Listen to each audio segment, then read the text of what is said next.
The Celtics headed home, where the Lakers would try to do it again. Oh, boy. Well, I think we're going to try to order another migraine for Tuesday. Byron Scott deserved the spotlight, and there would once again be a Boston Garden showdown.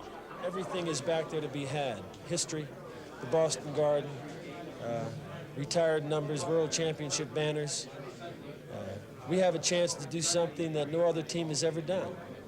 Go back to Boston Garden and win a world championship on that parquet floor. The Celtics had never lost a World Championship Series 7th game, and that winning tradition had become a Boston birthright. The mood was concentrated and intense, and the Celtics stood ready to answer all questions about the team's character and heart. By far the fastest heart I've heard. Am I ready or what? The media attention reflected great national interest, and glorious Celtics past revisited the site of past Celtic glories. The celebrated Laker faithful were on hand. And who was that with former Commissioner Larry O'Brien? But mostly this was a classic occasion for your basic basketball fan. Hi there once again, everybody. This is Johnny Bones. I'm on courtside here at the Boston Garden. I'm Chick Hearn.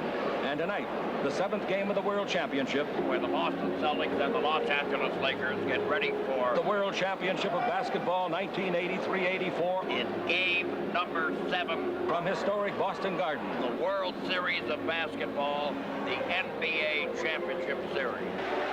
What Celtic fans lack in subtlety, they make up for in volume. Boston had lost only once at home all playoffs, and the riotous Garden atmosphere inspired them again.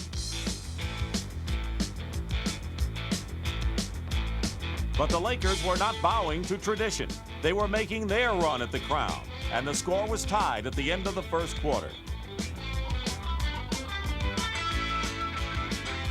Great games bring out great performances, and Cedric Maxwell responded to the call.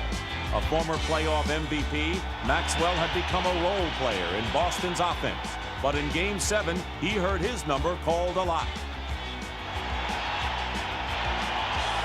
He worked outside and down low, forcing his way to the basket, and he spent a lot of time at the free throw line. The Celtics fought out to a 6-point halftime lead, and what they hoped would be their 15th NBA title.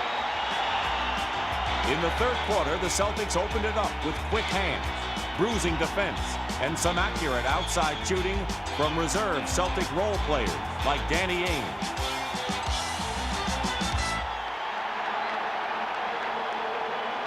The Lakers had lost their composure, and when Boston scored the last 9 points and stretched their lead to 13, the Celtics seemed only moments away from their goal.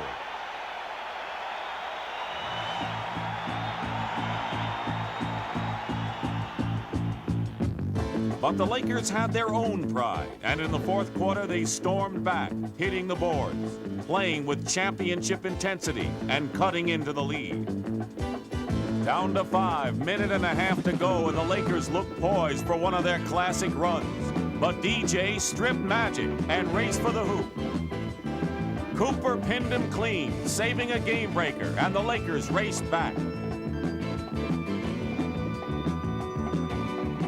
Worthy hit, and the lead was down to 3. The championship that had seemed so secure was in peril, but Boston still had Bird, and they went to him. A big miss. The Lakers moved down court. They could close within 1. But Magic Johnson forced it up. The ball turned over, and Dennis Johnson again went to the hole. This time he was fouled. Pat Riley could see the championship fading. Johnson's free throws brought the lead to 5, and Riley could stop the clock, but not the Celtics celebration. Boston fans saw their tradition continue, a new set of faces in the championship picture.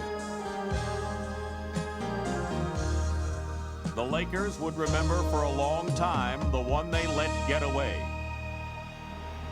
Larry Bird's 2 free throws capped the scoring, and in moments, the Celtics would be champions. talented Lakers. It was Boston's year.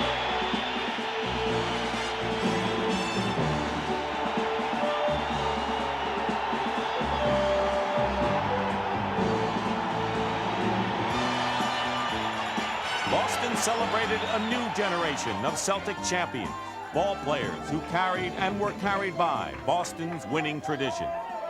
Larry Bird was chosen the playoff MVP, and Red Auerbach grasped his 15th NBA title.